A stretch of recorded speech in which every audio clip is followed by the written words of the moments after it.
जय माता दी। नवरात्र में क्यों बोए जाते हैं जौ, क्या है इनका धार्मिक महत्व? तो चलिए आज हम जानते हैं। नवरात्र पर्व माँ दुर्गा के उपासना व उनका आशीर्वाद पाने के लिए विशेष माना गया है। पवित्र मन से दुर्गा माँ की आराधना करने से भक्त की सभी मनोकामनाएं पूरी होती हैं। नवरात्र के 9 दिनों में लोग अपने घरों में अखंड ज्योत जलाते हैं। साथ ही माँ दुर्गा के 9 स्वरूपों की पूजा की जाती है।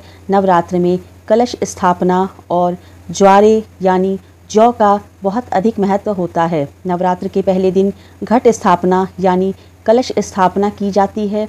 उसके साथ ही जौ बोए जाते हैं। कहा जाता है कि इसके बिना माँ की पूजा अधूरी मानी जाती है।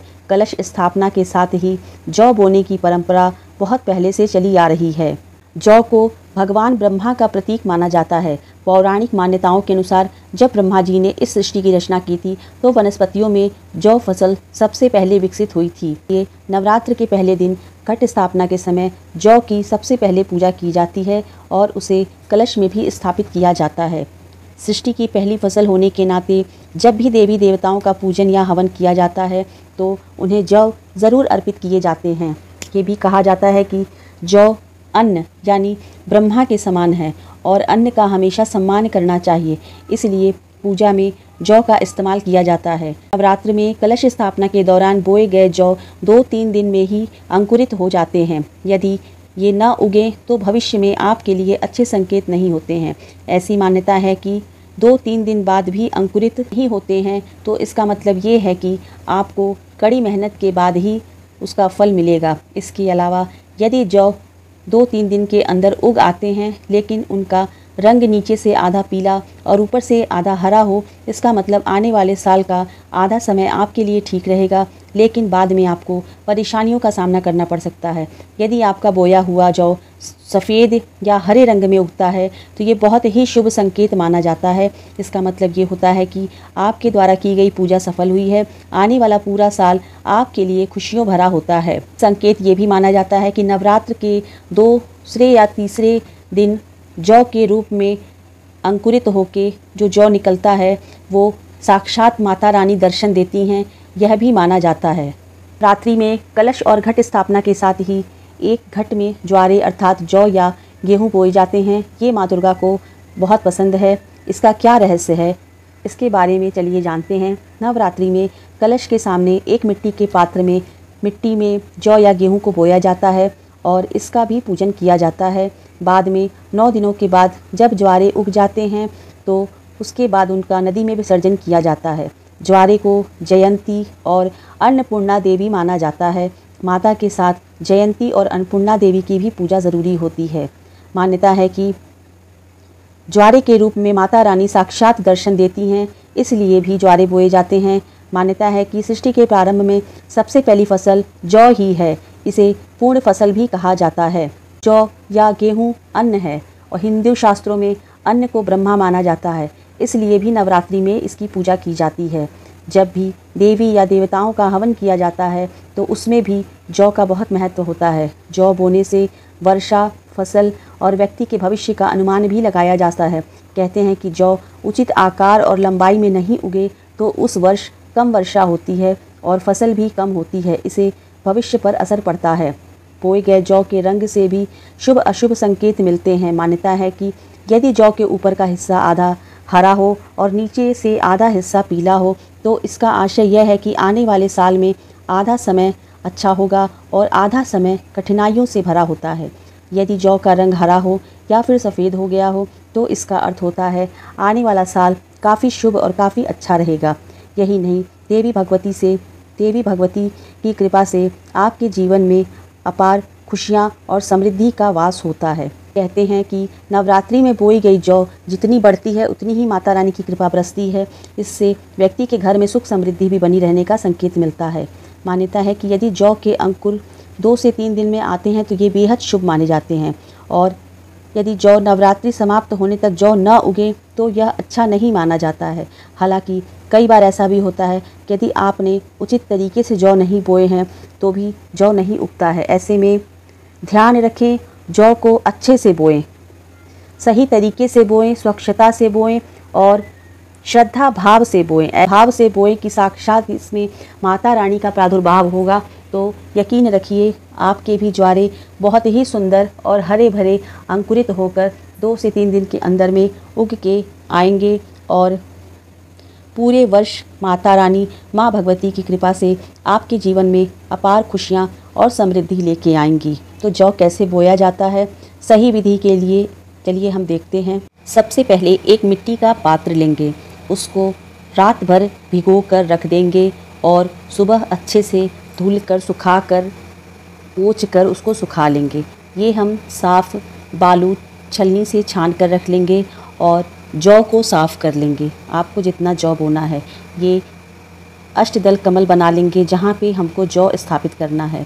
अब इसके बाद उस मिट्टी के पात्र में सबसे पहले हम रोली कुमकुम की सहायता से स्वास्तिक बनाएंगे।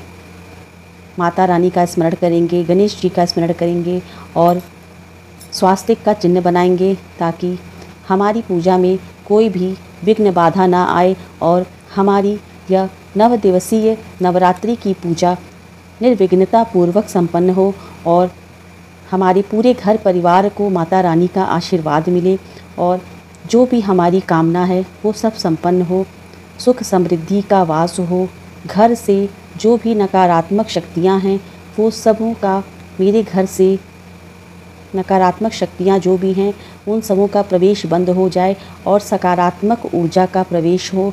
इस तरह से भाव रखते हुए हम पात्र की पूजन करेंगे, स्वास्तिक बनाएंगे, 9 जगह इस तरह से टीका करेंगे। अब इसके बाद साफ़ किए हुए बालू को इस तरह से हम इस पात्र में रखेंगे। स्वच्छता से, सफाई से हम ये खेतड़ी करेंगे, जौ का रोपण करेंगे। स्वच्छता का विशेष ध्यान दिया जाता है नवरात्रि पूजन में, क्योंकि माता रानी स्वच्छता जहाँ पे रहती है, जहाँ पे साफ़ सफाई रहती है, वहीं पे माता रानी बहुत प्रसन्नता पूर्वक निवास करती हैं और अपना आशीर्वाद भी माता रानी अतिशीघ्र देती हैं। इस तरह से देखिए हम बालू को और जौ को मिला देंगे। इसमें हम और कुछ भी नहीं मिलाएंगे। जौ को पहले से साफ़ कर लेंगे, बालू को भी अच्छे से साफ़ कर लेंगे, कोई उसमें कंकड़ पत्थर कुछ भी ना रहे। अब इसके बाद अच्छे से इसको हम हाथों से, साफ़ हाथों से इसको हम मिलाएंगे। बालू को और जौ को एक दूसरे में अच्छे से मिक्स कर देंगे, पूरा मिला देंगे। ऐसा ना रहे कि बालू अलग रहे और जौ अलग रहे, एक दूसरे में इसको अच्छे से हम मिला देंगे। बहुत सावधानी से, बहुत अच्छे से और भक्ति भाव से जौ को बोया जाता है। इस भाव से बोया जाता है कि क्योंकि इसी जौ में माता रानी का 2-3 दिन के अंदर ही प्रादुर्भाव होता है और जौ के रूप में ही माता रानी अंकुरित होती हैं और अपना दर्शन देती हैं। 2-3 दिन के अंदर ही जब जौ अंकुरित होता है तो समझ लीजिए साक्षात माता रानी दर्शन देती हैं और घर में सदा खुशहाली बनी रहती है। इस तरह से देखिए अच्छी तरह से पूरा जौ मिक्स हो गया है। अब हम इसमें स्वच्छ जल डालेंगे। इस जल में थोड़ा सा गंगा जल मिला हुआ है, अच्छे से जल डाल के पूरा मिक्स कर देंगे। जितना जल की आवश्यकता है उतना ही डालेंगे, ना बहुत ज़्यादा ना कम। जितनी आवश्यकता है उतना ही जल हम इसमें डालेंगे और प्रतिदिन जल का छिड़काव करते रहेंगे, जिससे हमारा जौ हरा भरा और बहुत ही सुंदर उग कर आए और माता रानी का हमारे पूरे परिवार पर आशीर्वाद बना रहे। इस जौ के उगने से ही, इस जौ की खेती से ही ये अनुमान लगता है कि पूरा वर्ष हमारा कैसा बीतेगा, यही जौ हमें संकेत देता है। तो दोस्तों यही सही विधि है नवरात्रि में जौ रोपण की, जौ बोने की। आप इसी तरह से जौ को बोएं तो देखिएगा बहुत ही सुंदर और हरा भरा जौ नवरात्रि में उगेगा और पूरा वर्ष आपका सुख समृद्धि और सौभाग्य लेकर आएगा। अब इसके बाद पात्र के मुख पे रक्षा सूत्र बांध देंगे।